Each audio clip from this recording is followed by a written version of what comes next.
bilisan mo na ang pagkain mo, Milana. Ang bagal mong kumain. Toy po, Nanay. Nakakainis. Bakit ka pa kasi nagkaroon ng kapansanan sa pagsasalita? Mabuti na lang maganda ka. Toy po. Tama na nga yung kahihingi mo ng sorry. Bilisan mo na dyan. Opo, Nanay. At pagkatapos mong kumain, iligpit mo ang mga pinggan. Aalis ako. Huwag kang aalis dito sa bahay. Naiintindihan mo? Opo. Pero, saan po kayo pupunta? Huwag mo nang alamin, Milana. At hoy, kapag umuwi ang ate Charlie mo, sabihin mo mag-iwan ng pera pang grocery. Opo, Nanay. Tatabihin ko po. Ay, nakakainis na buhay to, oo. Makaligo na nga. Ang hirap makipag-usap sa taong may diferensya. Toy po, Nanay. Ay, bakit umiiyak ka na naman? Totoo naman ang sinasabi ko. May diferensya ka naman talaga. Matakit po. Pag tinatabihan niyo ko na Masakit ang alin? pag tinatabihan mo. Ang sabihin ko ang totoo, na wala kang pakinabang kasi nga may diferensya ka sa pananalita. Opo, Ay, Nanay. nako! Ang dami mong arte, Milana! Pareho lang kayo ng ate mo! Tumigil ka sa kaiiyak mo! Naiinis na ako sa'yo lalo!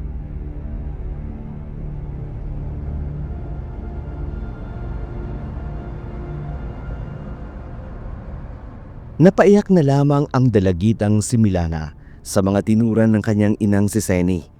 May dyslexia si Milana, dahilan kung bakit hirap siyang bigkasin ang mga salita dahil dito napipilitan siyang huminto sa pag-aaral sapagat palagi siyang binubuli. Samantala, sa kanyang ate Charlie naman, isang working student na nagtatrabaho sa isang fast food chain sa bayan. Kung tutuusin, dapat ay nakapagtapos na ang ate niya, ngunit palagi itong naihinto sa pag-aaral. Kaya naman, kasalukuyan pa lamang itong nasa ika-4 na taon sa kolehiyo.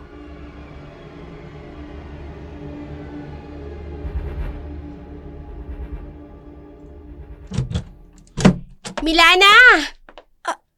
Ate? Kumusta ka? Bakit mag-isa ka? Nasaan si nanay? May Nanay. Sabi niya, hintayin kita. Ay, saan na naman kaya nagpunta yun? Teka, kumain ka na ba? May dala akong maruya, oh. At saka okay dito, oh. Yuya? Gusto ko yan. Oh, sige. Paghatian natin, ha? Hindi pa kasi ako kumakain, eh. Ay, siya nga pala, Milana. May maganda akong balita sa'yo. Tungkol iyan, ate? Nakahanap na ako ng magandang part-time job sa bayan.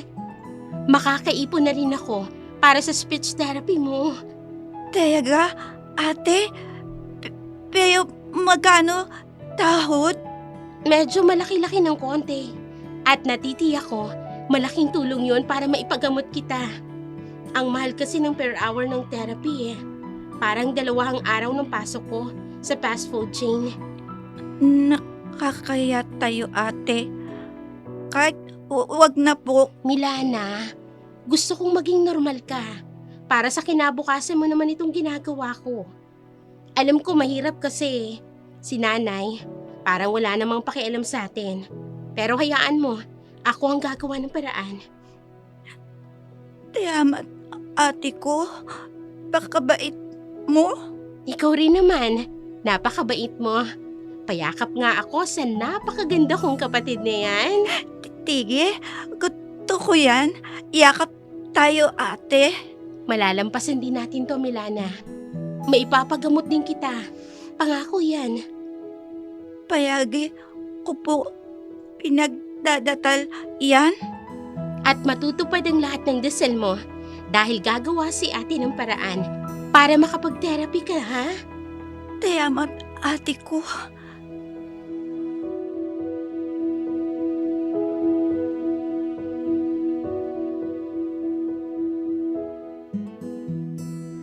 Mahal na mahal ni Charlie ang kanyang kapatid na si Milana. Mabait, masunurin. Higit sa lahat, napakaganda ni Milana. Pareho silang magkapatid na may taglay na kakaibang ganda. Marami nga ang nanghihinayang kay Milana dahil sa kapansanan nitong magsalita. Ngunit hindi tumigil si Charlie hanggat hindi niya naipagagamot ang kanyang kapatid. Sa kabilang dako naman, si Seni kasalukuyang nasa mansyon ni Don Romaldo.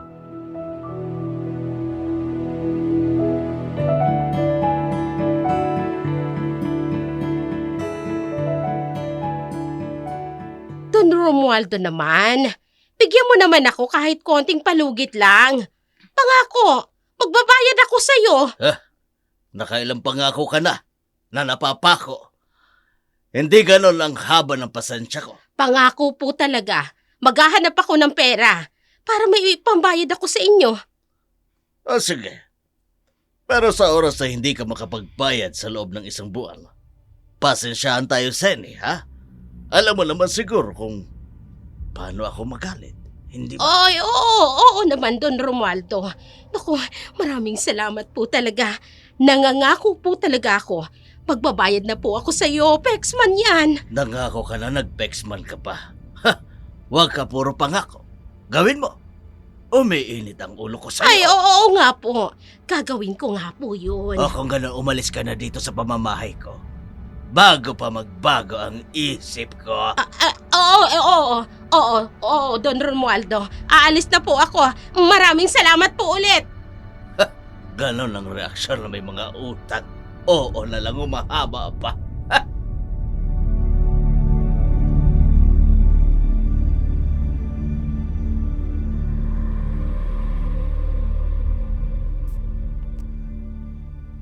Matapos makipag-usap kay Don Romaldo, agad nang umalis si Seni sa mansyon ng matanda. Kilala si Don Romaldo bilang isang mayamang negosyante sa kanilang baryo. Halos kalahati ng lupain doon pagmamay-ari ng biyodong Don. Pagka-uwi ni Seni sa kanilang bahay, naabutan niya ang kanyang panganay na si Charlie na abala sa pag-aayos ng mga gamit.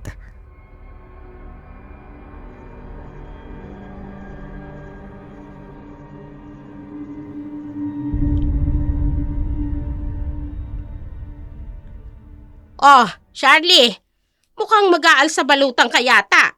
Ang dami naman ng mga gamit na yan na inilalagay mo sa maleta mo. Parang wala ka ng balak bumalik ah. Medyo matatagalan po kasi ako sa bayan, inay. May bago na ho kasi akong part-time job. Kaya medyo madalang akong uuwi. Ano namang part-time job yan? Malaki ba ang sasahurin mo?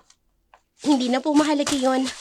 Ay nako, kung pumayag ka na sana na tumigil sa pag-aaral mo at sumama sa anak ni Marit sa Japan, di sana, tiba-tiba ako ngayon, pati na rin ikaw. Nay, alam naman natin ang totoong trabaho ng anak ni Aling Marit sa Japan. Hindi po matino ang trabaho niya doon. At ayaw ko pong huminto sa pag-aaral. Hayaan niyo na lang po ako sa bagong part-time job ko. Ay, wala ka talagang balak sabihin sa akin kung magkano ang sahod mo. Ay, siya bahala ka. Basta wag mong kalilimutan. Magbigay ka ng pang-grocery rito sa bahay. Opo, hindi ko naman po nakakalimutang mag-abot. Abay, dapat lang. Ay, siya nga pala. Sinabi ba ni Milana sa'yo ang kailangan ko ng pera? Sinabi niya po sa akin kanina. Pero konti na lang po ang ekstrang pera ko, Nay. Kailangan ko rin pong mag-ipon para sa therapy ni Milana. Ay, therapy na naman. Magsasayang ka lang ng pera. Bakit mo pa ipagagamot yung kapatid mo? Wala namang kasiguraduhan kung gagaling pa yan. Meron, Nay. May diferensya lang naman siya sa pagsasalita. Wala namang ibang komplikasyon. Ay, nako! Nagsasayang ka lang ng oras mo at ng pera mo. At least ho ako, gumagawa ako ng paraan para mapabuti ang kapatid ko. May sinasabi ka ba? Opo, ang sabi ko ho, at least ako, gumagawa ng paraan para mapabuti si Milana. Ewan ko sa'yo. Pare-pareho talaga kayo ng tatay mo. Hayon! Namatay dahil sa katatrabaho para lang dyan sa kapatid mo! Huwag niyo hong sisihin si Milana, inay. Kung nag-ingat sana kayo noon, nung ipinagbubuntis niyo siya, baka hindi siya ganyan ngayon. Ay talagang sasagot-sagot ka na sa akin ngayon, ha? Hoy! Hindi porket nakakapagbigay ka sa akin at nagbibigay ka ng ambag dito sa bahay, may karapatan ka ng bastusin ako! Hindi ko po kayo binabastos, inay. Nagsasabi lang po ako ng opinyon ko. Masama po ba yun? O ayun na! Lalo na kung walang kwenta! Jenny! Labas ka naman dyan, mag-inuman tayo. Ay, Mare! Ay, siya sige na. Pupuntahan ko na lang kayo dyan. Iinom na naman po kayo, inay. Wala na talaga kayong ginawa araw-araw kung hindi ang uminom? Ay, at least sa pag-iinom ko, kumiginhawa ang pakiramdam ko. Ay, nako. Ay siya, pag-iwan ka ng pera bago ka umalis. Hindi nyo man lang ba itatanong kung kailan ako aalis? Ay, bakit ko pa itatanong? Eh, halata namang aalis ka. Puro kayo kadramahan. Abay, nakaka-ibyerna. Diyan ka na ha. Pupunta ako sa inuman. Umuwi po kagad kayo, inay. Baka mamaya umagahin na naman kayo sa inuman. Ay, huwag kang mag-alala. Nandyan lang naman ako sa kapitbahay. Kaya walang problema kahit umagahin pa ako.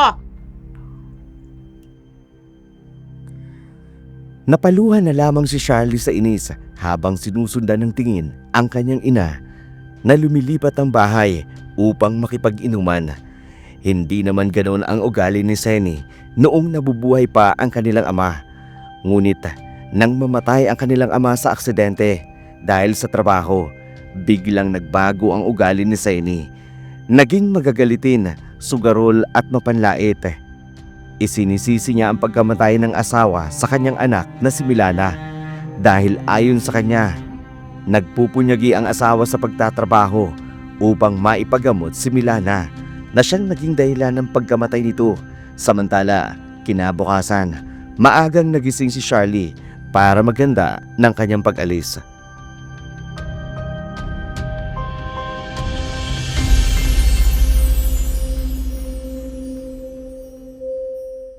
Ate, aayit ka na? Oo, Milana. Pero huwag kang mag-alala. Babalik din naman si ate. Magpapakabait ka ha. Huwag maging pasaway sa nanay. Alam mo naman si nanay, mainit lagi ang ulo nun. Payagin naman ako, papakabait kay nanay. Pero, mintan-mintan, galit ka ta akin. Pagpasensyahan na lang natin, Milana. Ganyan talaga siguro kapag tumatanda na. Gayet tat akin. Kate, nititi niya. Milana, hindi mo kasalanan yun. Aksidente yung nangyari. Wala kang kasalanan. Pero, ate. Tama na yan. Ganito na lang ha. Sabayan mo na lang ako mag-agahan.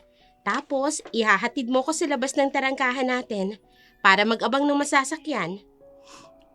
Tige po, miss ko yun yung yuto mo, ate. Ano bang gusto mong iluto kong ulam? Ityog at gatat at tinangag. Yun lang naman pala eh. O sige, magluluto na ako ha. Maupo ka lang dyan. Tutuyong nako tayo, ate. Wag na. Kaya na ni ate to. Tige, ate ko, ikaw po, baya, uupo ako dito. Sige, maupo ka lang dyan. Mabilis lang to. Napangiti si Charlie habang pinagmamasdan ang kanyang kapatid na si Milana. 17 taong gulang pa lamang si Milana, ngunit sa kanyang ikinikilos, napaka-inosente pa rin. Napakabait kasi nito at malapit din siya sa kanilang ama, isang bagay na labis niyang ikinalungkot nang mawala ang kanilang tatay. Pagkatapos silang kumain ng agahan, sinamahan siya ni Milana na mag-abang ng tricycle. Pagkaalis ni Charlie, bumalik na rin si Milana sa loob ng kanilang bahay. Baka sa kanyang muka ang lungkot na siya namang bumungad kay Senny.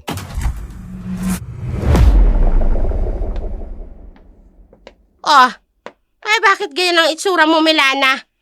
Ang aga-aga, daig mo pang binagsakan ng langit at lupa. Umayit na po ka, ate. Ay, nako. Ayun lang naman pala. Natural, aalis yung ate mo. Kasi nga may bago daw siyang trabaho. At isa pa, alam mo namang mataas ang pangarap ng ate mo. Gusto ka daw i-therapy. Akala naman may pag-asa ka pa. Mayo naman daw, nanay. Talagang umaasa ka rin. Ay nako, Milana, kahit managinip ka pa ng gising, hindi na maayos yung diferensya sa pananalita mo. Ipagtimpla mo na lang ako ng kape nang may pakinabang ka naman sa akin. Opo, nanay. Lalagyan ko po ng gatak. Wag na. Purong kape at asukal mo lang. Bilisan mo na dahil masakit ang ulo ko. Tige po, nanay. Ay, buhay. Magkaroon ka nga naman ng kausap na may diferensya. Ewan ko na lang. Tuyo po, nanay. Sige na, ano ba? Ang dami pang dada. Ipagtimpla mo na ako ng kape. Opo, nanay. Napaluan na lamang si Milana dahil sa tinura ng kanyang ina, mas lalong bumaba ang tingin niya sa kanyang sarili dahil ang nanay niya, madalas siyang tawaging may diferensya. Minsan ay ipinapahiya pa siya sa mga kaibigan nito. Bagay na mas lalong ikinasasama ng loob ni Milana. Matapos maipagtimpla ng kape si Seni, umupo na siya sa katabing upuan ng kanyang ina.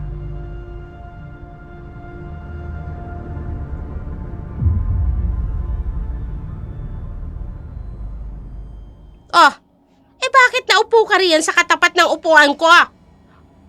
Gusto ko po, kate, manood ng TV. Katama ka po, nanay.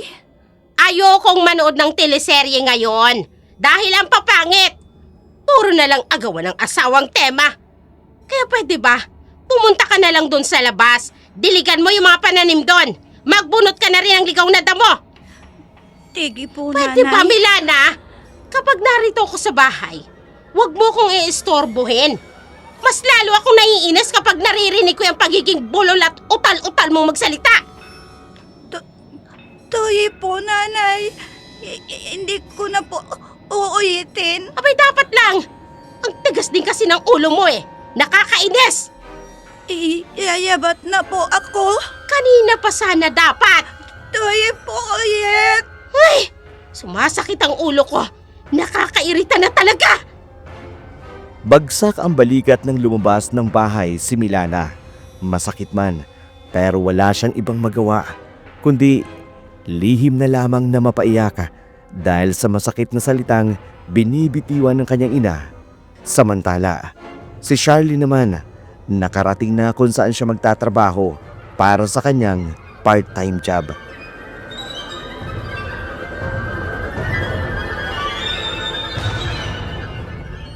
Ito ang magiging station mo. Salamat po, sir. Walang anuman. Nakita ko na rin pala ang class schedule kaya ako na mag-a-adjust ng shift mo dito sa store para hindi ka mahirapan. Talaga po? Naku, maraming salamat po talaga. Don't worry. Katulad mo rin ako nung working student ako kaya alam ko ang struggle mo. Naku, sir. Hindi naman po sa nagpapaawa ako.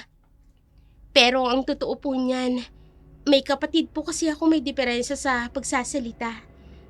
Gusto ko pong tulungang maipa-therapy. Ang bait mo naman na kapatid. Ako lang po kasi ang maaasahan niya eh. Wala na po kasi ang tatay namin. Sorry to hear that. Siya nga pala. Nakita ko sa resume mo taga San Carlos ka pala. Opo, sir. Taga roon nga po ako. Bakit po? Taga doon din kasi ang parents ko. Wow, talaga po? Oo. May lupain din kami doon. Minsan bumibisita ako kapag may bakanting oras. Binibisita ko yung uncle ko doon. Siguro, isa kayo sa may kaya sa San Carlos. Di naman, seniority lang. Paano? May iwan na kita dito. Kapag may kailangan kang tanungin, tanungin mo si Marky. Yung bading po? Oo, huwag kang mag-alala. Mukha lang yung maldita pero mabait yun. Sige po, Sir Premo. Salamat po ulit. You're welcome.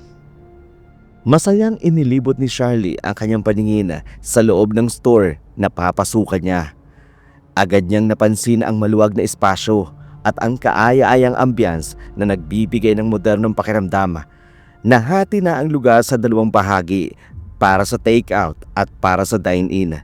Sa bawat section, may nakatalagang 5 empleyado na abala sa kanilang mga ginagawa. Hindi rin nakapagtataka kung bakit kilala at dinarayo ang Primus Cuisine. Malakas ang dating nito bilang isang sikat na store/restaurant na tila ba sa bawat sulok ay maingat na dinisenyo upang makaakit ng mga customer. Matapos niyang masuyong libutin ang buong paligid, tinungo niya ang ikalawang palapag. Doon ay nanatili sa mga in-house na empleyado ng restaurant. Tila isa pang mundo na naghihintay sa kanya.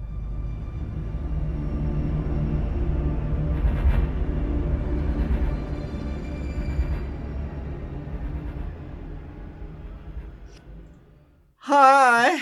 Ikaw si Charlie, di ba? Bagong saucier namin? Ako nga, ikaw si Marky, di ba? Yes. Ako ang pastry chef dito sa Primo Cuisine. Welcome to the team, Charlie. Salamat. Natutuwa nga ako kasi ang bait ni Sir. Kasi tinanggap niya ako kahit part-time lang ako. Mabait talaga yun, lalo na sa mga estudyante katulad mo.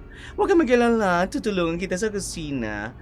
Puti kasi ako, kaya alam ko ang lahat from cold to hot kitchen.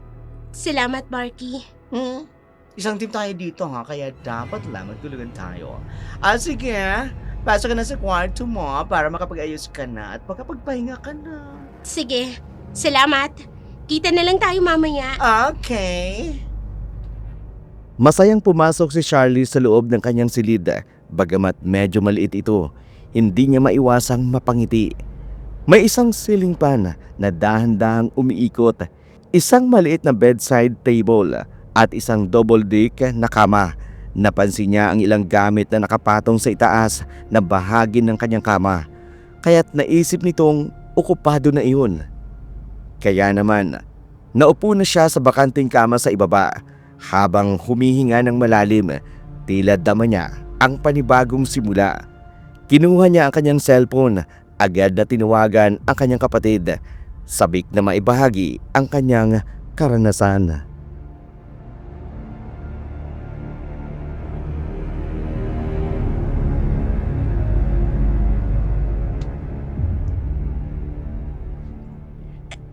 Hello, ate. Milana, mabuti naman at sinagot mo ang tawag ko. Hindi po kati ako abalata gawaing bahay. Mabuti naman kung ganon, dahil marami akong ikukwento sa iyo. Tayaga, ate, kumutang bago mong trabaho.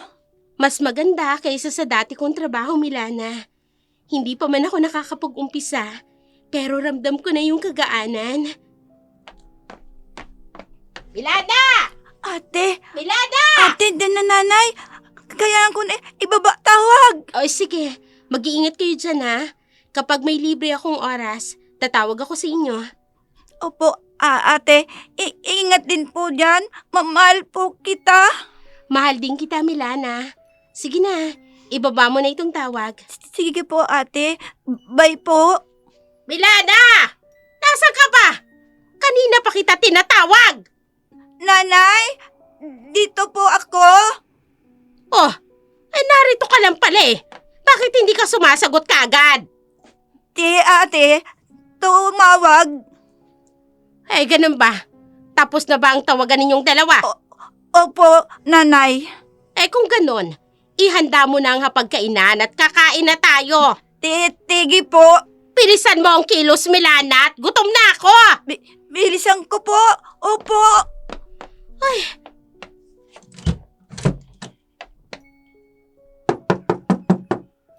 Ano na naman ba yan? Ganitong oras may distorbo pa din. Hoy! Buksan mo muna yung pintuan! Opo, nanay.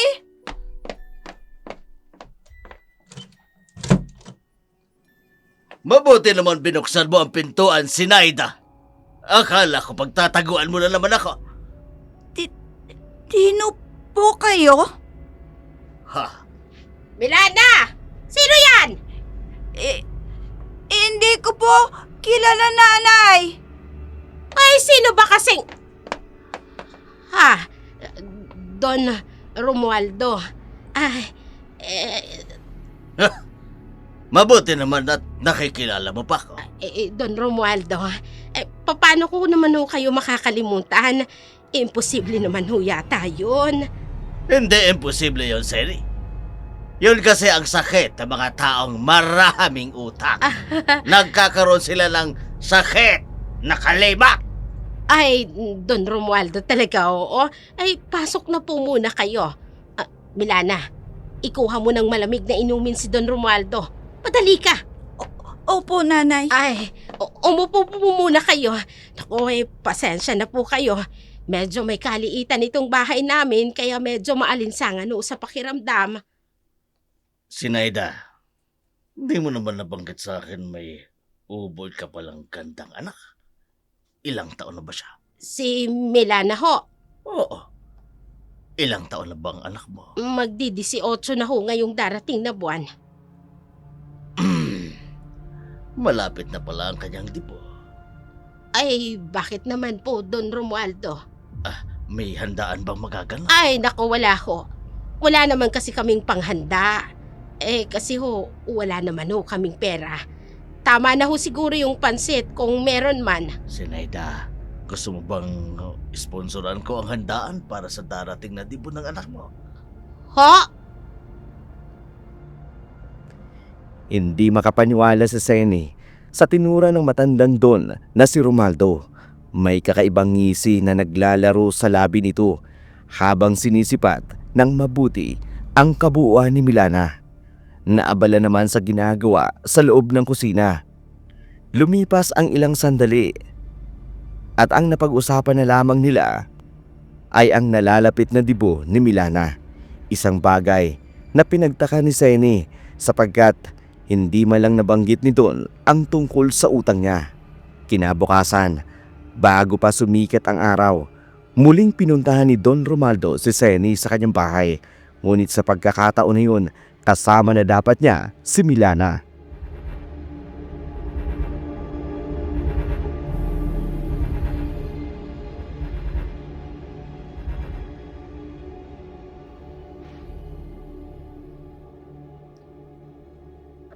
May nakalimutan ho ba kayong sabihin sa akin kahapon, Don Romualdo? Oo. Kinapos kasi ako ng oras kahapon. Tungkol ho ba ito sa pagkakautang ko po sa inyo? Oo, Seni. Don Romualdo kasi Seni. Alam ko naman na wala kang pambayad sa akin. At huwag ka na magpaliwanag. Maglolokohan lang tayong dalawa niyan. Don Romualdo, pasensya na po. Ay, Naghahanap naman po pasensya ba yan? talaga ako ng paraan Kaso wala lang po talaga akong mahanap. Huwag kang mag-alala. May naisip akong paraan. Upang hindi ka na mamroblema pa sa pagkakautang mo sa akin. Ay, talaga ho ba? O anong paraan naman ho yun? Ibigay mo sa akin si Milana. Si Milana, Don Romualdo naman, anak ko ho yun Ayaw mo? Madali lang naman akong kausap. Pwede kitang idemanda at sisiguraduhin ko makukulong Don ka! Romualdo, wag naman pong ganon. Pero bakit naman po si Milana ang natipuhan ninyo? Meron pa po akong isang panganay na anak. Yun ho, wala pong diferensya yun. Kilala ko ang pangalan mo, Sally. Aaminin ko. Napakaganda rin niya. Pero kasi kumbaga, kung sa puno ugatan na yon. Marunong na yon mga tuwiran at lumalapan. Pero itong si Milal, hilaw at kaya-kaya pang manipulahin. Pero mahihirapan po kayo sa kanya. Kasi nga po may diferensya po sa pananalita. Hindi mo na problema yon, Seni. Mas gusto ko nga yun Tikom lang parati ang bibig niya. O ano? Pumapayag ka ba? Hindi nyo na ho ba ako sisingilin sa pagkakautang ko?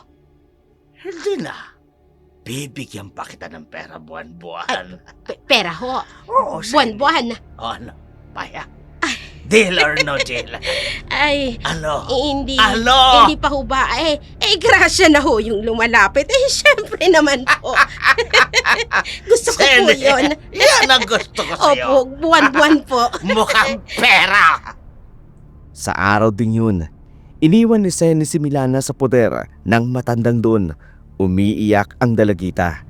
Hindi makapaniwalang ginawa siyang ipagpalit at iwan ng sariling ina sa kamay ng taong pinagkakautangan nito. Nanay! Huwag mo ako iiwan dito! Bayang, awan niyo na! Iiwan ka na dito. Hoy, Milana, huwag kang mag-alala ha. Mas makakabuti ito sa'yo. Kaya pwede ba? Bitiwan mo na ako! Ayoko po! Tadama ako tayo, nanay! Bitiwan mo na sabi ko! Bitiwan mo ako! Nanay! Tutulak mo ako! Saka na nga! Ang dami-dami mong arte! Nanay! Nanay, naiigo! Sabi mo kanina! Bakit mo ako benta? Nanay ko! Huwag mo nang itanong! Hoy, diyan ka na! Nanay! Huwag mo ako iiwan dito! Sinabi lang bitiwan mo ako eh! Hindi ka sasama sa akin! Maiiwan ka rito! Abay, sawang-sawa na ako sa'yo! Wala ka namang pakinabang sa akin! Wala akong anak na may diferensya sa pagsasalita na katulad mo! Huwag mo ako iiwan dito!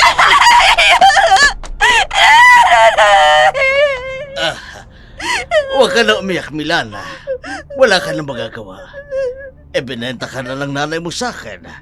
At hindi ka na rin makakalabas dito ng bahay ko. Simula sa araw na ito, dito ka na lang sa bahay ko. Dito ka na lang iikot ang buhay mo. Ayoko! Sabi ko naman kanina, wala ka na magagawa. Dahil sa akin ka na. Bayad ka na! Hindi! Ayoko! Ate ko! Ate ko! Huwag ka nang umatungal dyan! Ikaw ka dito sa kwarto ko! At may gagawin tayong dalawa. Dito tayo!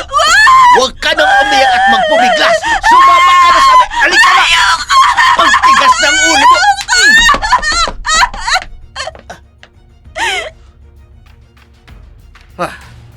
Isang suntok lang palang katapat mo eh.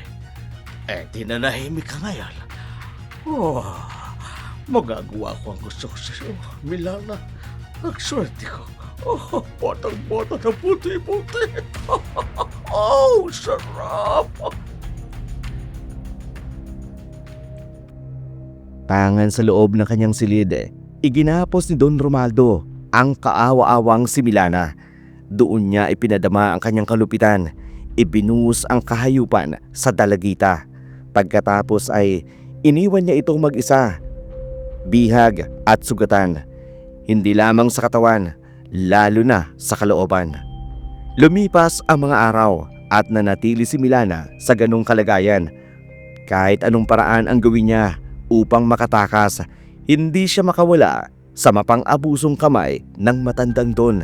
Samantala, dumating ang araw ng kanyang kaarawan, kaya naman tumawag ang kanyang ating si Charlie.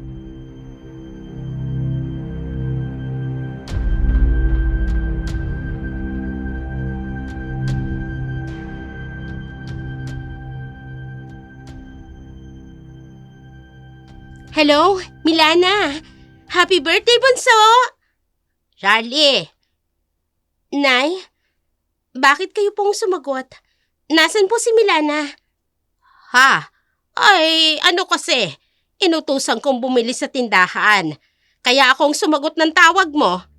Ganun ho ba, Nay? 18th birthday po ngayon ni Milana. Maganda naman po kayo kahit pansit lang. Hindi po kasi ako makakauwi dyan. Busy kasi ako sa klase at sa trabaho ko. Ay, kahit huwag ka na munang umuwi.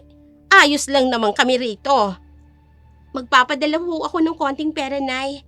Para may pambili po kayo ng cake. Ay, wag na. Ako nang bahala.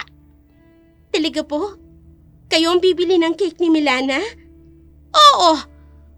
Ako may pera pa naman ako rito. Kaya sige na. Sasabihin ko na lang sa kanya na tumawag ka Bumalik ka na sa trabaho mo! Day off ko po ngayon. Tatawag na lang po ulit ako mamaya. Ay, naku, wag na. Tsak naman na magiging busy din naman ang kapatid mo. Dahil nga, di ba, 18th birthday niya. Sa bagay, sige na Basta sabihin niyo po kay Milana na tumawag po ako, ha? Ay, oo na. Sige na, ako nang bahala. Ay, sige na. Bye-bye na. Bye po, inay. Tuwang-tuwa si Charlie sa pag-aakalang nag-e-effort ang kanyang ina para sa kapatid niyang si Milana. Ngunit lingid sa kanyang kaalaman, mahigit 1 buwan nang wala sa poder ng kanyang ina si Milana.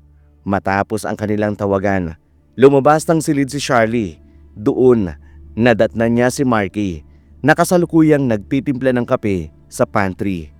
Kaagad namang napansin ni Marky ang kaaliwasan sa muka at aura ni Charlie.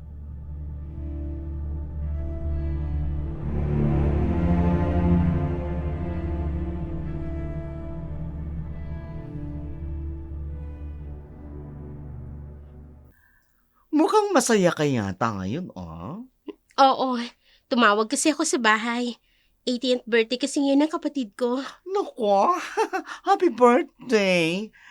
Kamusta sa kapatid mo? Salamat. Masaya lang ako kasi sa wakas. Nag-effort na rin si nanay para sa kapatid ko.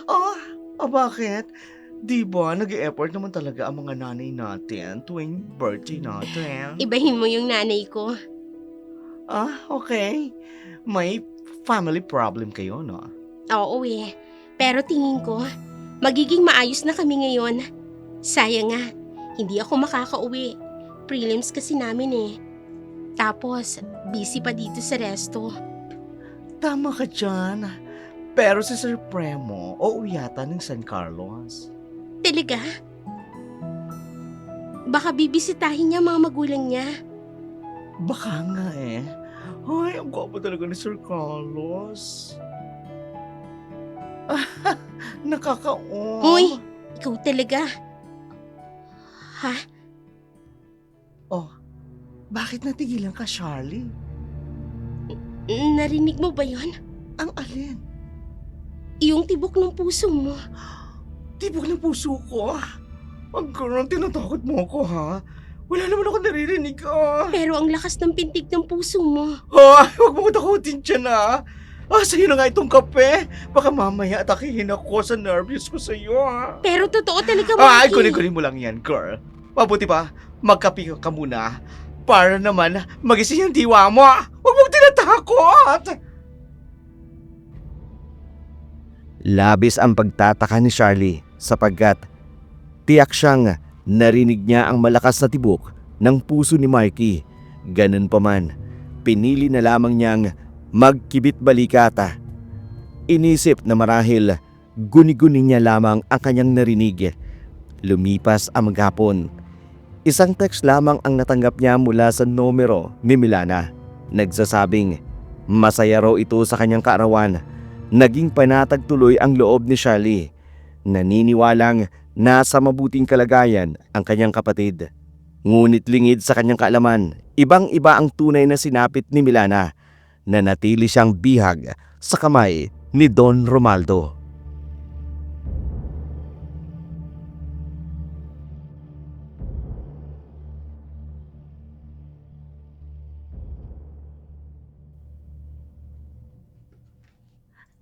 Palabatin niyo ako dito! Toyong! Palabatin niyo ako dito! Okay ka talaga ng babaeng ito. Bisit! Hey! Sa oras ay hindi ka tumahimik dyan. Bubusa lang kaya bibig mo! Mayang awa mo na! Palabatin niyo ako dito! Hindi ka ba talaga titigil? Gusto ko na umuwi! Ayoko na tayo! Matamak ka! Bisit ka. Ang ingay-ingay mo Alam mo naman, ang mabuti mong gawin dyan sa loob. Maligo ka dahil tatabi ako sa'yo mamaya pag tulog na. Awa mo na! Ayoko na!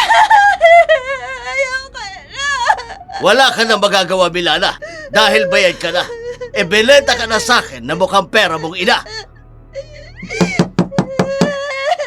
Wala ba din makakita? Sino naman kaya ang istorbong ito? Hoy, Milana! Huwag ka magkakamaling lumika ng ingay dyan! Papatay kita! Tumahimik ka! Sandali lang! Sino ba kasing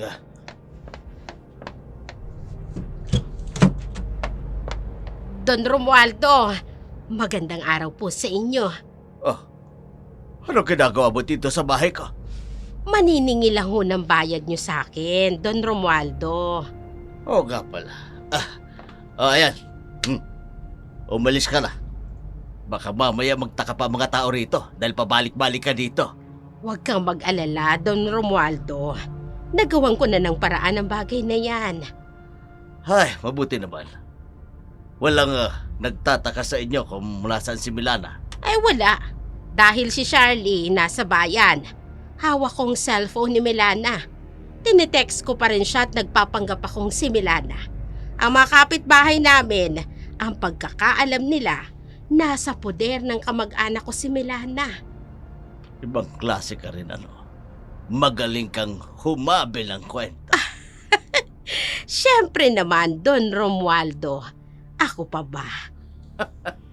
Sige, diyan ka na. Oh, mukhang may bisita yata kayo, Don Romualdo. Ang pamangkin ko yan. Sige na, Sen. Umalis ka na rito. Ay, sige po.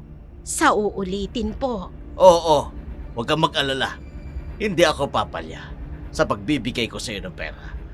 Pero sa susunod, huwag kang pupunta dito.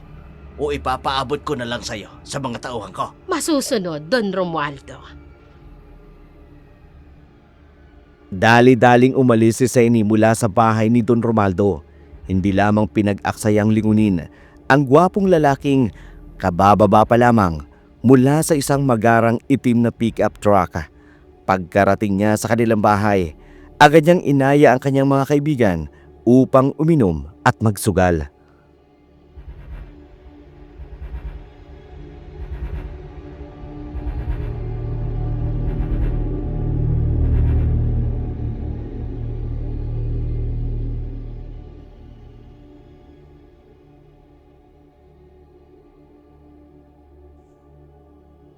Makang marami kang pera, Senny, ha? Ay, syempre. Nakadilihensya lang. Kaya sige lang kayo dyan ha. Inom lang tayo. Huwag kayong mag-alala. Sagot ko ang lahat ng pulutan at inumin natin. Ay, swerte talaga sa'yo ni paring Edgar, Mare. Maganda ka na. Madiskarte ka pa. Sayang nga lang at maagang nawala si pare. Gimo, huwag mo namang ungkatin si Edgar. Mas lalo lang akong nalulungkot.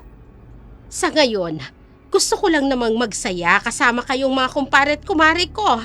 Ay, talaga.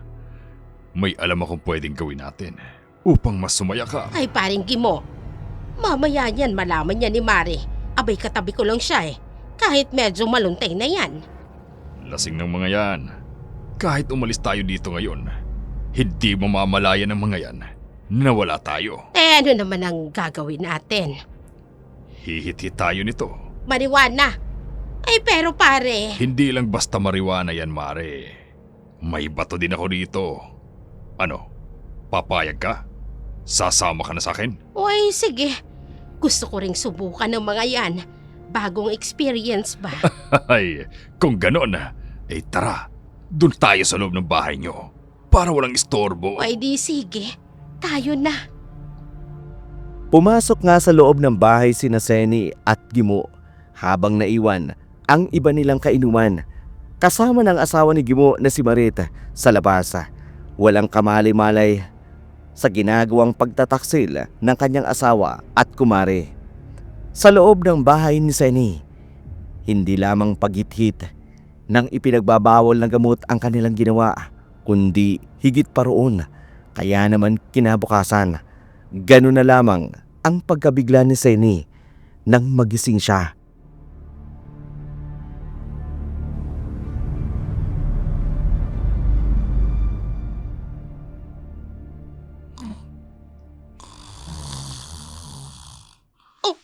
yun? Hoy, Gimo! Gimo, gumising ka riyan! Hoy! Ba, tutulog yung tao Umaga eh. na! Totoo pala lahat. Akala ko'y nananaginip lang ako kagabi. May nangyari sa atin. Hindi ka na nanaginip. Totoo ang lahat ng yun. Sarap na sarap ka pa nga eh. Ay, buwisit ka. Tumayo ka nga dyan. Umuwi ka na doon sa inyo. Baka mamaya, may makakita sa iyo rito. Ano ba? Huwag kang mag-alala. Tulog pa yun si Marit. Kilala ko ang asawa ko pagdating sa inuman. Hapon na yun gigising. Hindi lang yun ang inaalala ko. Paano kung may nakakita sa iyong lumabas dito sa bahay? Mga kapitbahay, ganon. Sa likod bahay ako dadaan. Huwag kang mag-alala. Halika muna rito. Tabi ka muna sa akin. Ano ba? Tumahimik ka. Bitiwan mo nga ako. Ano ba? Pare naman eh. Oh. Ay lang yan naman oo. Bakit tumatawag to si Charlie ng ganito kaaga? Tsak na, hanapin na naman ito si Milana. Oo nga pala. Nasa na nga maganda pero bulol mong anak. Wala dito. Nasa kamag-anak ko. Talaga ba? Oh, ano ibig sabihin yan? Ay, wala naman. Medyo, alam mo na, tagilid ang paniniwala ko. Hoy, Gimo. Nagsasabi ako ng totoo. Kaya pwede ba umalis ka na? Sige, aalis na ako. Pero babalik ako rito mamayang madaling araw. Bakit naman? Kasi, gagapangin kita. Kaya huwag mong isasara ang pintuan. Ha? Ewan ko sa'yo. Sige na, umalis ka na lang. Umalis si Gimo ng umaga na yun, samantalang naiwan si Seni. Pinagmamasdan niya ang walang tigil na pagring ng cellphone ni Milana. Nag-aalangan kung sasagutin niya ba ito. Nauubusan na rin siya ng palusot kay Charlie kung bakit palaging wala si Milana tuwing tumatawag ito. Sa huli, napilitan siyang sagutin ang tawag sa pangambang mas lalo lamang magdududa si Charlie kung patuloy niya itong iiwasan.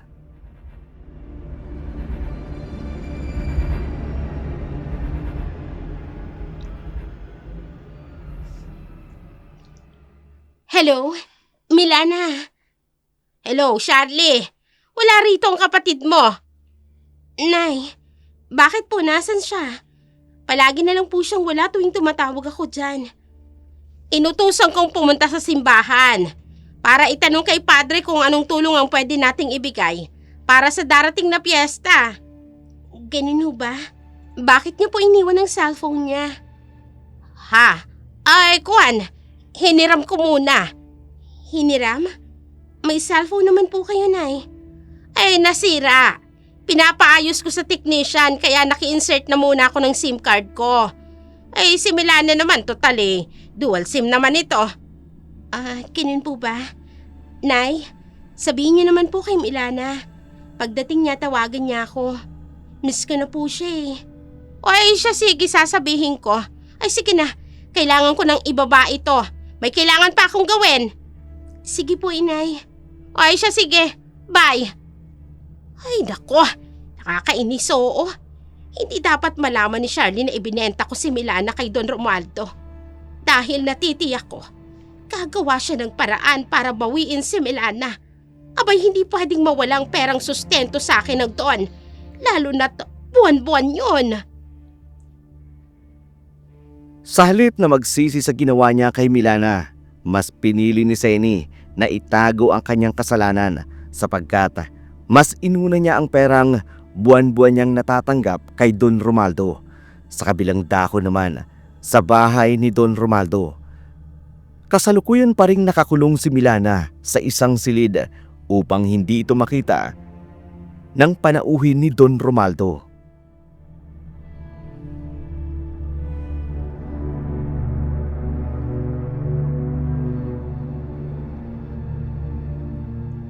Ang lawak ko talaga ng taniman yung mangga, Tito. Oo. Sayang nga lang at wala akong naging anak. Hindi ko tuloy alam kung anong gagawin ko sa malawak na lupay na ito. Tito, pwede naman kayo mag-asawa. Hindi pa naman kayo ganun katanda. 60 years old na ako, Premo. Palagay mo ba'y may papatol pa sa akin at gugusto'y magkaanak sa akin? Tsako kung meron man, pera ko lang ang habol. Kaya talaga, Tito. May matino pa naman sigurong babae sa panahon natin ngayon. Ewan ko lang, Premo. Bihira na ang matinong babae sa ngayon. Sa bagay, siya nga po pala, Tito, pwede ko ba kayong gawing supplier ng mga mangga? Oo naman. Mas maganda nga yun at kikita ako. May bagong tayo ho akong restaurant sa bayan. Gusto ko sana mag-eksperimento ng recipe gamit ang mangga. Kapag ho nag-click, kukunin ko kayong supplier para hindi na ako lalayo pa sa iba, di ba? Tama. Pamangkin nga kita, Premo. Business-minded ka, katulad ko. Ano ho yun? Ang lakas ng kalabog na yun, Tito, parang galing ho sa basement ninyo. Wala yon, iho. Huwag mo lang intindihin. Marahil po sa labang iyon. Sigurado ho kayo? Gusto niyo ho ba tingnan natin? Naku, wag na. Kagaya nga ng nasabi ko sa'yo, baka pusa lang. Alam mo naman kasi marami mga ligaw na hayop ang nakakapasok dito sa bahay ko. Kailangan na yata iparenovate. May point po kayo, Tito. Medyo may kalumaan na po itong pundasyon ng bahay ninyo. At tama ka dyan. Maghahanap nga ako ng kontraktor at architect upang pasimulan ko ang plano ko sa renovation nitong bahay. Nakahinga ng maluwag si Romaldo nang sumang-ayon sa kanya si Primo. Nangangalit ang kanyang mga panga dahil lumika ng ingay si Milana. Kaya naman, nang magpaalam na si Primo na aalis muna saglit, kaagad na pumunta si Romaldo sa basement kung saan nakakulong ang pobreng dalaga.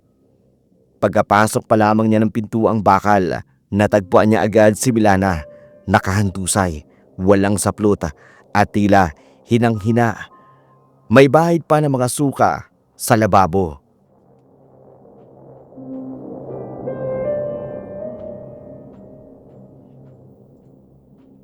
Anong nangyayari sa'yo, Milana? Tumayo ka nga dyan. Bakit lumika ka ng ingay, ha? Gusto mo ba talagang patayin kita? Nang hina ako. Ako. Nakikita ko nga yung suka mo, ang baho. Tumayo ka nga dyan. Linisin mo yung kalat mo. Pati mga suka. Baho! Bayang awa mo na. Pakawayan mo na ako. Pakawayan sa'yo. Anak ka ng toko. Ano bang nangyayari sa'yo, babae ka, ha? At nagsusuka ka na naman. Ang lasa lang amoy na suka mo. Linisin mo yan. Dapat mamaya pagbalik ko rito, malinis na yan. At wala lang amoy malasan na yan. Bisay! Takit katawan ko. Ayoko na. Huwag kang magreklamo! Bayad ka, kaya akin ka. Ano ba gagawin ko sa'yo? Lalong-lalo na sa katawan mo. Wala kang magagawa. Naiintindihan mo ba? Ang tatama niyo! Pahe kayo ng nanay ko! Matama kayo! Matama na kung matama! Heh! Huwag kang magdrama dyan. Lilisin mo ng latang kalat na yan! Nabibisit na ako! Tulungan mo ako! Kahit anong gawin mo pag-iyak, walang makatutulong sa'yo. Kahit pag-ati mo. Kaya gawin mo na lahat ang sinasabi ko. Kung ayaw mong masaktan! Panginoon, tulungan mo po ako! Hindi ka tutulungan dahil hindi mo masabit ang maayos! Impit na umiyak si Milana. Ngunit kahit hinang-hina, pilit niyang nililinis ang mga pinagsukahan niya. Hindi niya maintindihan ang mga pangyayari nitong mga nagdaang araw. Bigla-bigla na lamang siyang nakararamdam ng pagsusuka at pagkahilo. Naisip niya marahil dahil walang pahinga ang kanyang katawan dulot ng paulit-ulit na pang-aabuso ni Don Romaldo. Samantala, si Seni naman patuloy na nalululong sa ipinagbabawal na gamot kasama si Gimo.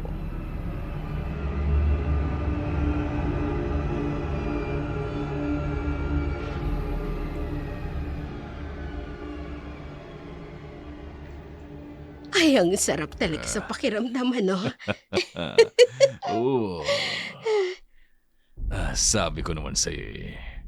Ito ang kakaibang level ng life to the highest level. Inglesero ka na ngayon, Gimo, ha? Napapanood ko lang yan sa TV. Courtesy of Manoy Eddie Garcia. Ay, parang hindi naman nag-i-English madalas yun sa mga pelikula niya. Ay, ito. Tikman mo to.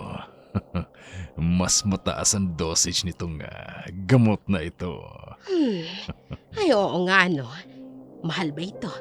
Mas mahal kesa dyan sa una natin binili. Pero wala namang problema, di ba? Kasi mapera ka naman. Siyempre naman, may pera ako. Pero Zenny, ang pinagtataka ko lang, saan ka kumukuha ng pera? Wala ka naman trabaho. Pinapadalhan ako ni Charlie. Talaga? Ano bang trabaho ni Charlie? Mukhang tiba-tiba ka lagi at isa pa sa napapansin ko, palaging may pumupuntang tauhan ni Don Romualdo dito sa bahay tuwing katapusan ng buwan. Alam mo, Gimo, ang dami-dami mong mga bagay na pinapansin. Pwede ba, kung gusto mo magpatuloy itong lihim natin, matuto kang itikom yung bibig mo. Ito naman ang init lagi ng ulo mo. Ay, oo na.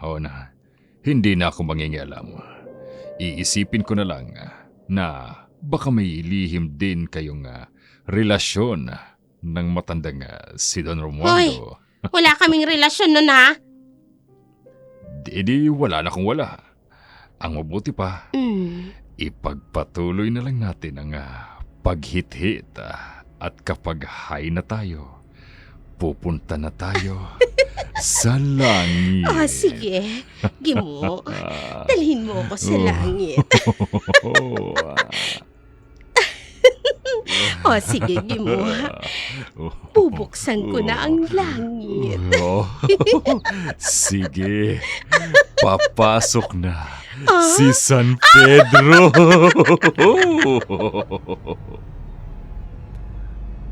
Nagpatuloy sa paggamit ng ipinagbabawal na gamot sina Gimo at Senny. Matapos ito, muli na naman nilang isinasagawa ang kanilang kataksilan. Naging ganito na ang nakagawian ng dalawa. Halos lahat ng perang nakukuha ni Senny mula kay Don Romualdo, nauubos lamang sa sugal, alak at droga.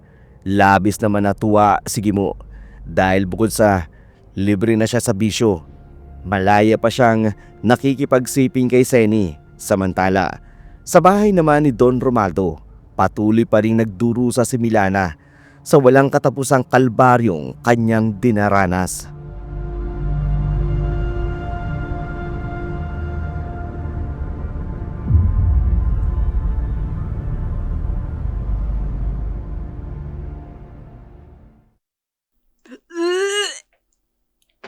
Ano bang nangyayari sa'yo? Bakit panay ang suka mo? Hindi ko alam. Ay, pisit naman oo. Paano ako gaganahan yan kung anlansa ng amoy mo? Teka, anong amoy yan? Parang patay na daga! Teka, bakit maraming patay na daga dito? Bakit ganyan ang itsura nila? Gusto ko na malit dito. Pakawalan mo ako. Tumahimik ka ga! Ayoko na dito. Hindi kita pakakawalan dahil bayad ka ga! Ibinenta ka na sa akin ng nanay mo. Kaya makinig ka sa akin. Hindi ka pwedeng umalis sa poder ko! Hindi pwede, ha? O ano, ha? Natiwan mo. Pag ako tuluyan naggalit sa'yo, ha? Hindi lang sakal ang aabutin mo sa akin, Milana! Awa mo. Nagpupumiglas ka pang walang hiya ka, ha? Kinalmot mo ang braso ka! Ang sakit! Ah! Ah! Nampil mo ko! Yan ang bagay sa'yo! Tingnan mo ang ginawa mo sa akin! Kinalmot mo ko, nagusugatan akong beses kang babae ka! Tito! Nasaan po ba kayo? Narito si Premo. Hindi ka dito, babae ka! Dito! Tawan mo to! Para hindi ka makagawa ng ingay, pupusalan ko yung bibig mo! Doon tayo sa baba. Hindi ka niya dapat makita. At para hindi ka makagala, itatali ko yung paa mo! Ayan! Dito ka lang. Ha? Huwag ka na magpumiklas. Walang pwedeng makaalam na nandito ka sa bahay ko! Ayan! Sige! Bakit ka ta? May tutakin! Hindi man ngayon! Pero maniningil ako ng kabayaran ng pagkakatala mo takin! Manahimik ka na lang! Wala ka nang magagawa pa, Milana! Dahil akin ka na! Mariing itinali ni Don Romaldo ang kamay ni Milana at isinaksak ang busal sa kanyang bibig.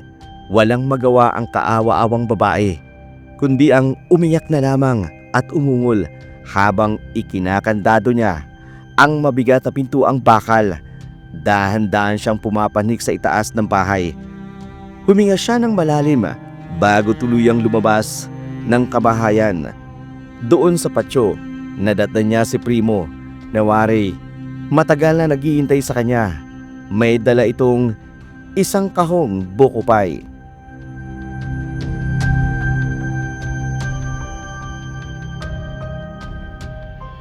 Tito, kanina ko pa kayo tinatawag. Gusto ko sanang pumasok sa loob eh. Pasensya ka na, Primo. Nasa likod kasi ako ng bahay. Teka, mukhang may dala kang bagong lutong buko pa ya. Opo, pinabibigay ni Mama. Sabi niya rin kasi baka may oras ka tito na dumalaw ka man daw sa bahay. Ayaan mo kapag nakaluwag-luwag ako. Dadalaw ako sa kanila. Medyo busy kasi ako ngayon. May darating na araw dahil magpapaani ako ng mangga. Sinabi ko na nga po sa kanila. Pasok ka sa loob ng bahay, Primo. Pagsaluhan natin yung buko pie na dala mo. Sige po. Masarap po talaga ito dahil kalalabas lang po ng oven. Mukha nga. Halika, doon tayo sa loob. Siya nga po pala tito, pwede bang dito muna ako magpalipas ng gabi sa bahay niyo? Ha? Alis po kasi si Mama. May dadalawang pagtitipon sa kabilang bayan. Boring po kasi ako sa bahay eh. Sige, walang problema. Talaga po? Nako, salamat tito. Anak ng tinapa. Matitigang pa ako ngayong gabi. Pero hindi ko naman pwedeng hindian si Premo. Baka mamaya ano bang isipin nito sa akin? Walang nagawa si Romaldo kundi pumayag sa pakiusap ng pamangkin niyang si Premo. Pagkapasok nila sa bahay, agad nilang pinagsaluhan ang buko pie na dala ng binata. Habang kumakain, nagkukwentuhan sila tungkol sa negosyo hanggang sumapit ang hapunan. Napagdesisyonan nilang uminom ng alak. Isang nakagawian nilang magtsuhin tuwing umuwi si Primo sapagkat malapit sa loob nito ang kanyang tsuhin. Mabait na tao ang pagkakakilala ni Premo kay Romaldo kaya't labis ang tiwala niya rito. Nakadalawang bote sila ng alak nang mapansin ni Premo na unti-unti nang lumulupaypay si Romaldo. Sinubukan niya itong gisingin ngunit tila hindi na ito tumutugon kaya naisip niyang nakatulog na marahil dahil sa kalasingan.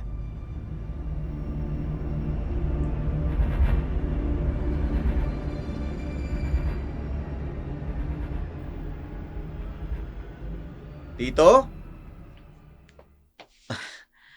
Nakatulog na yata sa kalasingan si Tito. Sandali nga. Kukuha ako ng unan at kumot. Ano yun? Isang malakas na kalabog. Nanggagaling sa basement. Teka, narinig ko na ang kalabog na yun. Noong nakarang araw. Ayan na naman. Ang mabuti pa, pumunta ako ng basement. Titingnan ko ang pinanggagalingan ng kalabog na yun. Si Tito. Umuungol siya. Pero tulog pa rin. Bahala na. Wala namang masama kung titingnan ko kung saan nanggagaling yung kalabog. Bababa ako ng basement.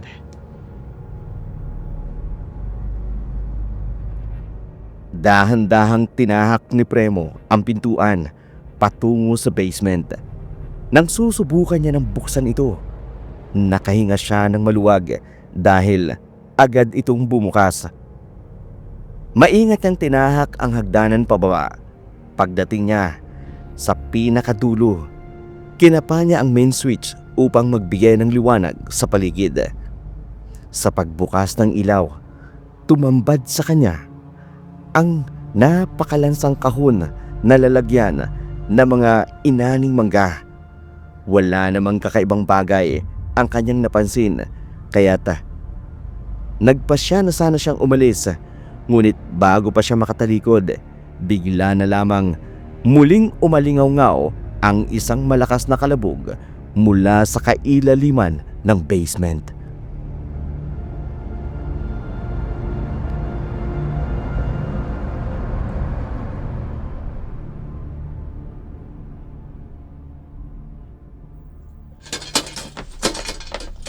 Teka, nanggagaling ang malakas na kalabog sa loob ng pinto ang bakal na yan. Anong meron dyan? Lalapitan ko ng dahan-dahan.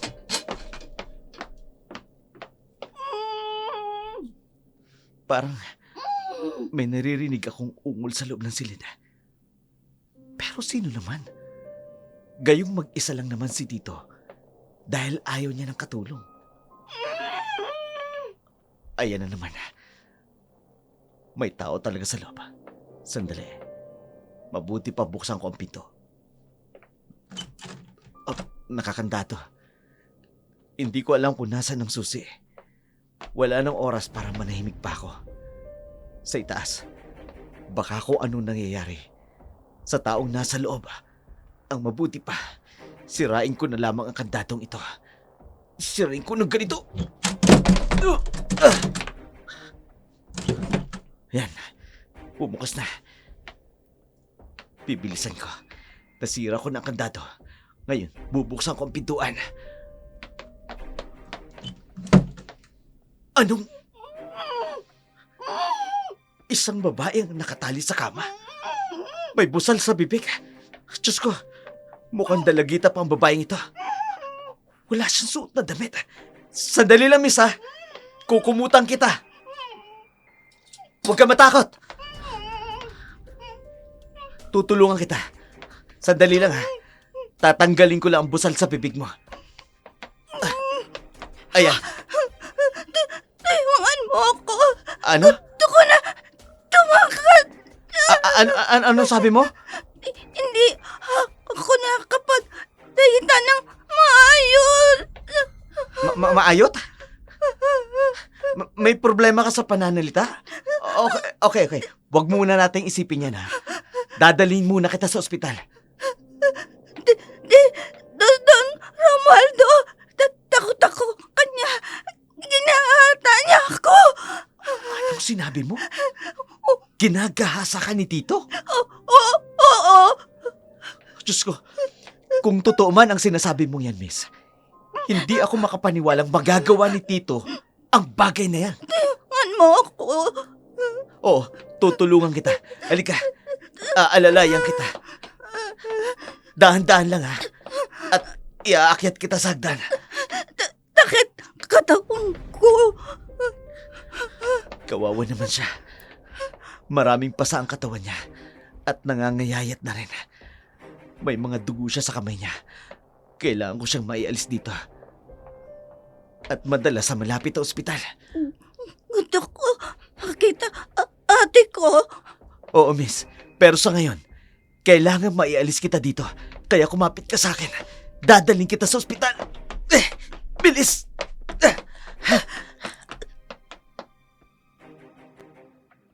Maingat na inalalayan ni Primo si Milana paakyat ng hagdan.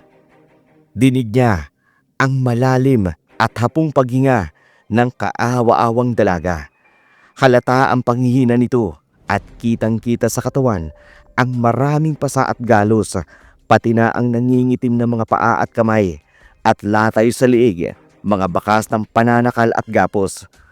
Pagkarating nila sa sala, bumungad sa kanila ang tulog na si Romaldo. Kaagad na dinala ni Premo si Milana sa labas ng bahay. Nag-aalala na baka magising ang kanyang tiyuhin.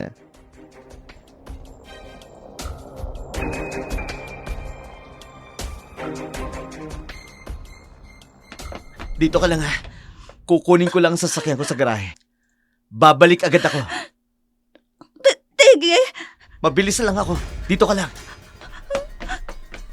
langya ka, Don Romaldo.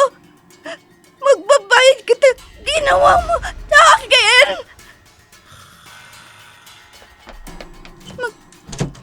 Magbabayad kita, ginawa mo sa akin.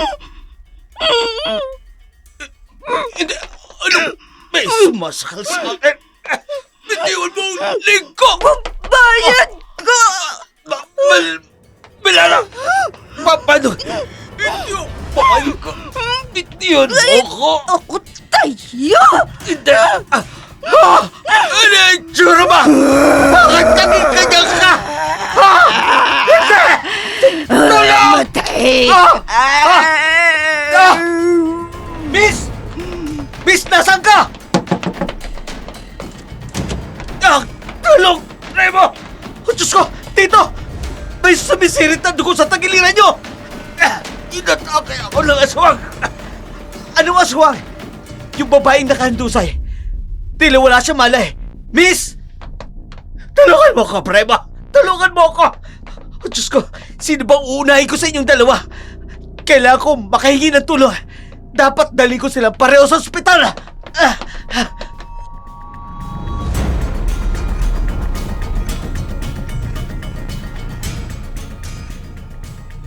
Nagmamadaling humingi ng tulong si Premo sa kanyang mga katiwala at kapitbahay ni Don Romaldo.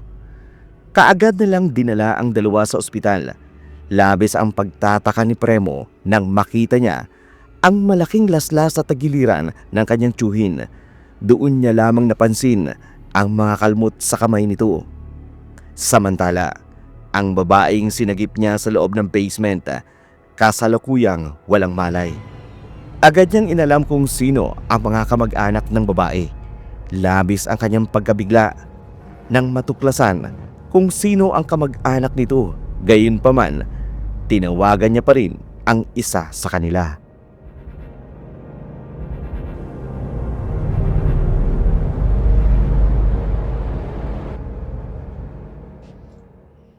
Hello? Sir, napatawag po kayo. Charlie, Bakit po, sir?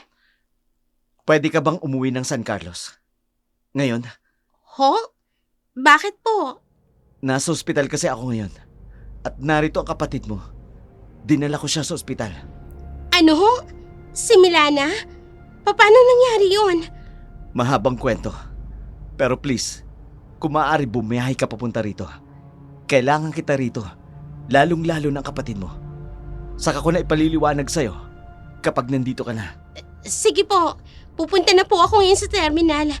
Hintayin niyo po ako dyan. Sir, marami kang dapat ipaliwanag sa akin. Sige, hihintayin kita. Nanghihina at nagmamadaling mag-ayos si Charlie. Paalis na siya. Halos takbuin ang terminal ng jeep patungong San Carlos. Naaabutin ng higit 2 oras ang biyahe, ngunit wala siyang pakialam. Ang tanging nais niya lamang makarating sa pampublikong ospital ng San Carlos at malaman ang tunay na lagay ni Milana. At maintindihan kung paano ito napunta sa ganong sitwasyon. Lumipas ang ilang oras, tuluyan na siyang nakarating sa ospital. Kaagad naman siyang sinalubong ni Primo na may magulong itsura at halatang puyat at litong-lito. Ang sabi ng doktor, buntis ang kapatid ko. At kailangan niyang i-confine dito sa ospital dahil sa mga tinamo niyang sugat at kung ano-ano pa. Diyos ko. Ngayon, sir, sagutin mo ako. Paano nangyari to? Charlie, sa katunayan, hindi ko rin alam. Hindi ko naman talaga kilala ang kapatid mo. Kung ganon, paano mo siya nadala dito sa ospital? Paano buntis siya? At paano sinapit niya ang ganyang kalagayan? Makinig ka muna sa akin. Pumunta ako sa bahay ng tito ko. Si Don Romaldo. Kilala mo naman siguro siya. Oo. Nagtatrabaho sa kanya dati ang tatay ko noon. Kung ganon, siya ang tito na tinutukoy mo. Oo, siya nga. Anong kinalaman niya dito? Mabigat man sa pakiramdam pero siya ang dahilan kung bakit nagkaganyan ang kapatid mo. Ano? Nakita ko ang kapatid mo sa basement ng bahay ni Tito. Nakatali. Walang saplot kaya tinulungan ko siya. Iniwanan ko siya saglit sa labas ng bahay ng Tito upang kunin ang sasakyan ko sa garahe upang dalhin siya dito sa ospital. Pero pagbalik ko, nakahandusay at duguan na si Tito. Tinatawag niyang aswang ang kapatid mo. Hayop siya? Siya pang may ganang tawaging aswang ang kapatid ko? Nasaan ang hayop mong tiyuhin? Kailangan panagutan niya ang ginawa niya sa kapatid ko. Mapapatay ko siya, Primo! Huminaon ka, Charlie. Critical din ang kalagayan ng tito ko ngayon. Maraming dugo ang nawala sa kanya. Dapat lang yun sa kanya. Demonyo siya! Hindi na siya naawa sa kapatid ko. Napakabata pa ni Milana para maranasan niyang ganitong karahasan. Alam ko, Charlie. Kaya nga tutulungan ko kayo. Oras na gumaling si Tito, kakasuhan natin siya ng kidnapping at rape. Tutulungan mo talaga kami? Oo, tutulungan ko kayo. Hindi ko kukonsintihin ang kabaluktutan ng tiyuin ko. Pangako yan. Kailangan kong umuwi sa amin. Kailangan kong makausap ang nanay ko. Galit na galit si Charlie sa nangyari sa kanyang kapatid. Halos kumulo ang dugo sa kanyang mga ugata. Nanginginig ang buong katawan niya sa galit sa ilang buwan lamang niyang pagkawala. Napahamak na ang kapatid niya. Kaagad siyang umuwi sa kanilang bahay, ngunit hindi niya tinawagan ang kanyang ina. Gusto niyang sorpresahin ito at malaman kung ano ang kapabayaan niya na nagdulot ng pangyayari sa kanyang kapatid. Na ayon sa kanyang ina, laging nasa maayos ang kalagayan ni Milana tuwing tumatawag siya.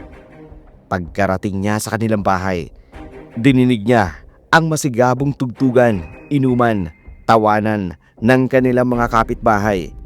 Dinaanan niya lamang ang mga ito, hindi binigyan ng pansin kahit tinawag siya ng ilan sa kanila. Dumiretso siya sa loob ng bahay. Doon niya naabutan ang kanyang ina na sumasayaw kasama si Gimo.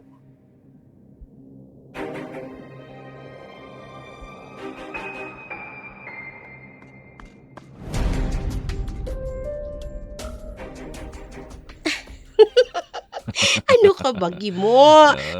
Ano ba, wag dyan? Nakikiliti ako Ang dyan. lambot kasi ng tagiliran mo, Zenny. Ganito pala ang ginagawa mo, Nay. Oh. Magaling! Charlie, Nak ng tokwa naman, Zenny. Ba't yun ako? Mukhang nagaan yung dragon niyang anak mo eh. ano? Hoy, Gimo, huwag ka nga alis. Lokong to. Anong hindi? Baka mamaya, malaman pa to ni Marit. Ano? Magtuturoan na lang kayong dalawa? Ang kakapal ng mukha nyo? Lalo ka naman, Gimo. Kapitbahay ka lang namin. Kumpari ka pa ng tatay ko. Tapos nagawa mong gapangin ng nanay ko. Hoy, Charlie. Hindi ko ginusto to Pumatol lang kusa yung nanay mo sa akin. Ay naku, hayop ka. Ikaw ang naunang magpakita ng motibo sa akin. Anong ako? Aling Marit! Ang asawa mo at ang nanay ko! Gumagawa ng katarantaduhan! Hoy! Charlie, tumigil ka nga! Charlie, wala namang ganyanan. Sige, alis na ako. Mabuti, dahil nandyan ang asawa mo. Maret, mahal, umuwi na tayo. Doon na tayo sa bahay. Halika na. Bilisan mo! Walang iya ka, Charlie! Tingnan mo ang ginawa mo! Na-iskandalo tayo! Mas walang iya ka, inay! Dito pa talaga sa bahay na ipinundar ni Itay! Ang kapal mo! Wala kang karapatang bastusin ako! May karapatan na ako ngayon dahil pinastos mo ang pamamahay natin! Sagutin mo ako, Nay! Alam mo ba ang nangyari kay Milana? Anong ibig mong sabihin? Ang sabi mo sa akin, nasa maayos siyang kalagayan. Pero bakit nangyari ito sa kanya? Ano bang sinasabi mo? Hindi kita maintindihan. Nasa ospital si Milana. Naka-confine. Buntis at muntik nang mamatay. Ano? Ngayon, sagutin mo ako. Paano humantong sa ganito ang lahat, Nay? Hindi ko alam. Hindi ko alam. Pistado na kita, inay. Ang kailangan ko na lang, klarifikasyon mula sa'yo. Dinala ko siya sa bahay ni Don Romualdo upang maging katulong niya. Dahil naghahanap siya ng katulong. Nay naman, kaya nga ako nagtatrabaho. Kahit hirap na ako. Tapos ito lang ang gagawin mo. Tapos ikaw anong ginagawa mo? Nangangabit at nagdodroga! Ay, tama na, Charlie. Wala naman akong kasalanan. Kailangan ko ng pera. Wala na akong pangtustos dito sa bahay. Sa sarili ko. Ay, isa pa, may mga utang tayo. Utang mo lang yun, ay. Dahil kinastos mo lang naman yun sa lahat ng luho mo. Tapos ngayon idinadamay mo pang kapatid ko? Anong klaseng ina ka? Abay, sumusobra ka na ha! Ikaw ang sumusobra, Nay! Sa oras na may mangyari kay Milana, baka makalimutan kong nanay kita! Charlie! Labis ang galit ni Charlie sa kanyang ina. Halos sabay-sabay ang mga revelasyon na kanyang natuklasan. Kaya't sa mga oras na yun, nagpasya na siyang lumabas ng kanilang bahay at muling bumalik sa ospital. Wala na siyang pakialam kahit dinig na dinig pa niya ang pag-aaway ni Marit at Gimo. Pagkarating niya sa ospital, kaagad siyang sinalubong ng nurse at nagsabing gising na raw si Milana. Agad siyang nagmadali at nagtungo sa silid nito. Milana, kapatid ko, mabuti naman at kising ka na. Ate ko? Dito ka na? Oo, narito na ako. Pasensya ka na ha. Wala ako ng mga oras na kailangan mo ng tulong ko. Akala ko kasi nasa maayos kang kalagayan sa piling ni nanay. Bibenta niya ako, ate. Pinenta ka ni nanay kay Don Romualdo? Opo. Sabi ni Don Romualdo, kapayit ako ng utang ni nanay at bibigyan pa ng peya ni Don Romualdo buwan-buwan. Hayop sila! Sinasabi ko na nga ba, magbabayad sila sa ginawa nilang yun sa'yo, Milana!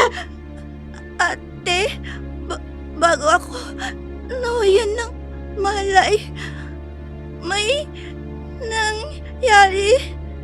Bigla kong tinugot Don Romualdo.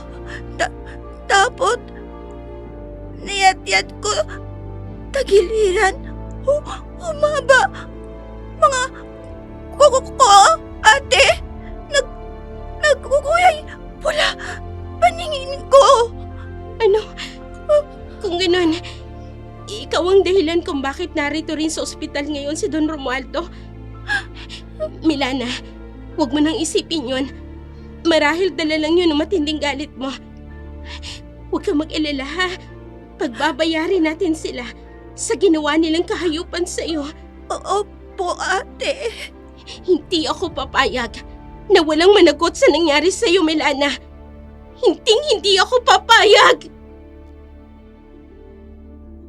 Sa galit ni Charlie, dahil sa nangyari, ramdam niya ang kakaibang daloy ng dugo sa kanyang kaugatan na tila ba sasabog siya sa galit, lalo na sa kanyang mga nalaman ng araw na yun. Muli siyang bumalik sa kanilang bahay. Pero ng mga oras na yun, hindi siya nag-iisang umuwi sa kanilang bahay. May kasama siyang lalaki. Gulat pa ang kanyang ina nang makita ang mga taong kasama niya.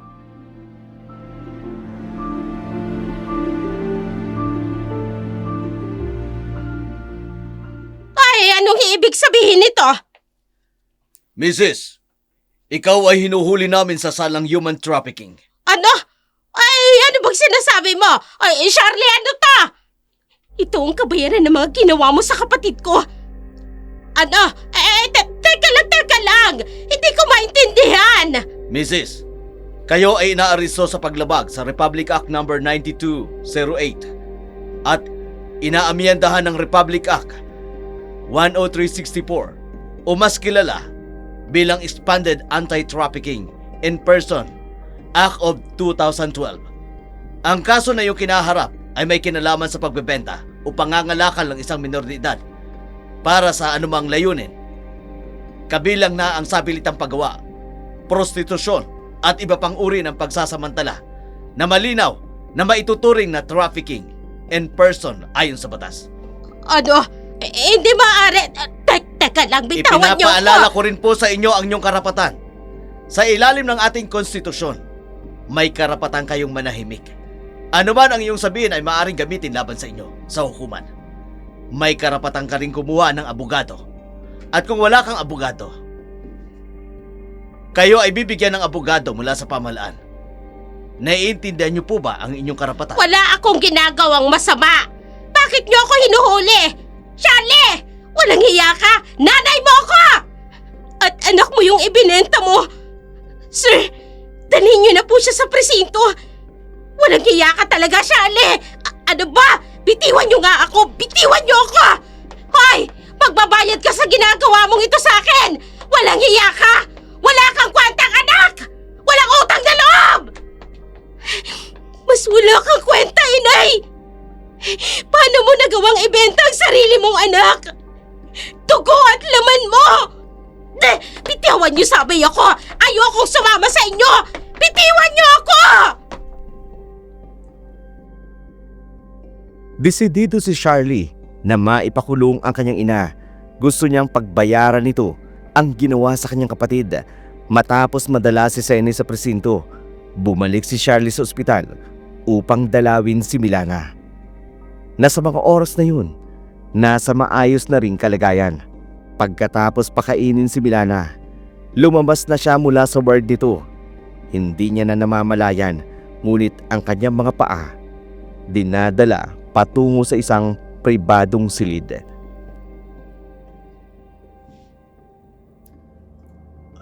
Shirley, Kilala mo pala ako, Don Romualdo.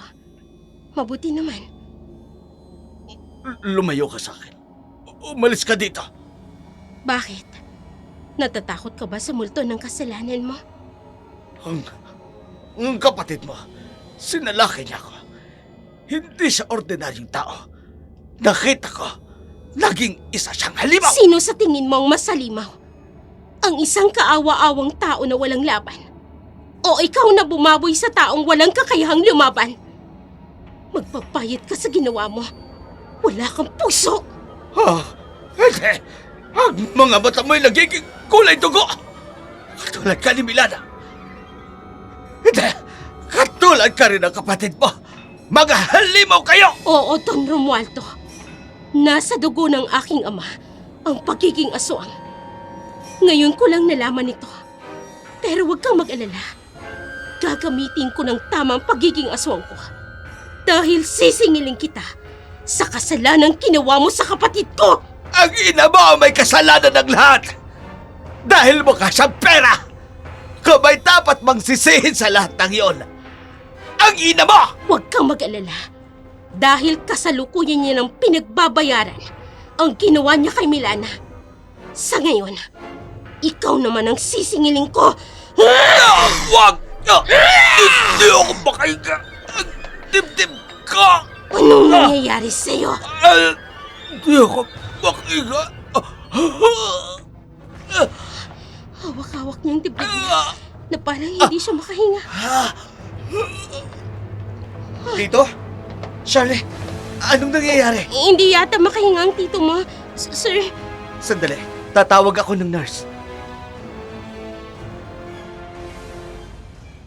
Dali-daling lumabas ng ward si Primo. Tumawag ng nurse. Kaagad namang lumabas si Charlie. Hindi niya akalain. Aatakin sa puso si Don Romualdo sa kanyang pagdating. Sinubukan itong i-revive ng mga doktor. Ngunit hindi na naisalba pa ang buhay ni Don Romualdo. Kaagad din itong dinala sa kanilang bahay upang paglamayan. Hindi na nagtanong pa si Primo kung ano ang nangyari ng araw na yon na pumunta siya sa silid ni Don Romualdo. Marahil naiintindihan na ng binata ang sitwasyon batay sa malaking kasalanang nagawa ng kanyang tiyuhin sa kapatid niyang si Milana. Nailibing na si Tito. ganun ho ba? Oo. Gusto ko sanang kausapin ka tungkol sa nangyari. Huwag na, sir. Wala na ang tiyuhin mo. Hindi naman siya nakulong. Pero wala na siya. Patay na. Wala ka namang kasalanan sa amin. Ang tiyuhin mo ang may pagkakasala. Alam ko naman yan. Pero, humihingi pa rin ako ng kapatawaran dahil sa nagawa ng tito ko. Huwag na ho natin pag-usapan pa yon. Siya nga pala, Charlie. Napag-usapan namin ng mga magulang ko na ilipat sa pangalan ng kapatid mo ang lahat ng ari-arian ni Tito Romualdo. Ano? At bakit? Hindi kami nagpapasuhol, sir. Hindi ito suhol, Charlie. Buntis ang kapatid mo. Anak ni Tito Romualdo. At bilang walang tagapagmana si Tito, nararapat lamang na ibigay ang lahat ng kayamanan niya sa lehitimong tagapagmana niya. Ang pinsan ko ang dinadala niya ngayon. Sa bagay, may punto ka. Kakausapin ko ang abogado namin upang legal na maisaayos ang lahat ng dokumento kailangan upang mailipat sa pangalan ng kapatid mo ang lahat ng ari-arian ni Tito. Salamat, Primo. Salamat at hindi ka katulad ng tiyuhin mo. Hindi ako kasing sama ng tito ko, Charlie. At ayokong sundan ang yapak niya. Hanggat maaari, gusto kong ituwid ang lahat ng pagkakamaling nagawa niya. Lalo na sa iyong kapatid. Salamat, Primo. Katulad ng sinabi ni Premo, kinausap nga sila ng abogado nito, ngunit inilipat ang mga ari-arian ni Don Romualdo kay Milana at sa magiging anak nito. Mabigat man sa loob ni Milana na tanggapin ang nangyari sa kanya, patuloy naman siyang ginagabayan ni Charlie upang malampasan ang lahat ng trauma na dinanas niya sa kamay ng kanyang ina at ni Don Romualdo. Ate, salamat. Tinama mo ako magtimba. Kailangan natin ng tulong ng Panginoon, Milana, upang mawala sa atin ang sumpang dumadaloy sa mga dugo natin. Mawawala pa kaya pagiging atwang natin? Manalig lang tayo, Milana. Makakahanap din tayo ng taong tutulong sa atin. Alam ko, hindi tayo pababayaan ng Diyos. Hindi ko naman gustong taktan ti Don Romualdo eh. Pero Nataktan ko siya, ate. Hindi mo kasalanan yon. At nararapat lang yun sa taong tulad niya. Hayok sa laman. Huwag mo nang isipin yon. Wala na siya. Nakakulong na rin si nanay. Ngayon makakapagsimula ka ng muli. Makakapag-therapy ka na at counseling na rin. Salamat, ate. Ate, hindi mo ko iniwan. Ate mo ko. At kahit na anong mangyari, hindi kita pababayaan. Kayo na magiging pamangkin ko. At sisiguraduhin ko, mawawala ang pagiging aswang natin para makapamuhay tayo ng normal. Salamat, Panginoon. At hindi niya tayo binabayaan, ate. Tama ka, Milana. Maraming salamat sa Diyos. Dahil kahit maraming masalimuot na pangyayari ang dumating sa atin, hindi niya tayo pinabayaan. Pipilitin ko tanggapin ang bata tatyang ko, ate. Kahit bunga siya ng panggagahasa sa akin. Alam kong magiging isa kang mabuting ina, Milana. Naniniwala ako. Hindi ako magiging tulad ni nanay, ate. Bebenta ako kapalit pera. Naging malungkot man ang kapalaran ni Milana sa kamay ng kanyang sariling ina. Hindi niya inaasahan na sisirain ito ang kanyang pagkatao. Sinikap niyang maging mabuting ina ang kanyang anak at sa bawat araw na lumipas, pinunan niya ang pagmamahal at pag-aaruga kahit pa ito ay bunga ng panggagahasa ni Don Romaldo sa kanya. Lumipas ang mga taon. Sa tulong ng therapy at suporta ni Charlie, muling nabuo ang tiwala at lakas sa loob ni Milana. Si Charlie ay nagtagumpay sa kanyang sariling karera, samantalang si Senny pinagbayaran ang kanyang kasalanan sa pamamagitan ng pagkakakulong. Sa kabila ng lahat ng pinagdaanan, si Milana nanatiling matatag. Naging simbolo ng pag-asa. Pinatunayan na kahit gaano kasakit ang nakaraan, may kakayanan tayong bumangon at magsimulang muli. Mga kaibigan, hanggang dito na lamang po ang ating dula sa araw na ito. Kung kayo man po ay may mga kwentong nais naming isadula, maaaring ipadala sa aming Gmail account, dsproduction103@gmail.com. Maraming salamat po.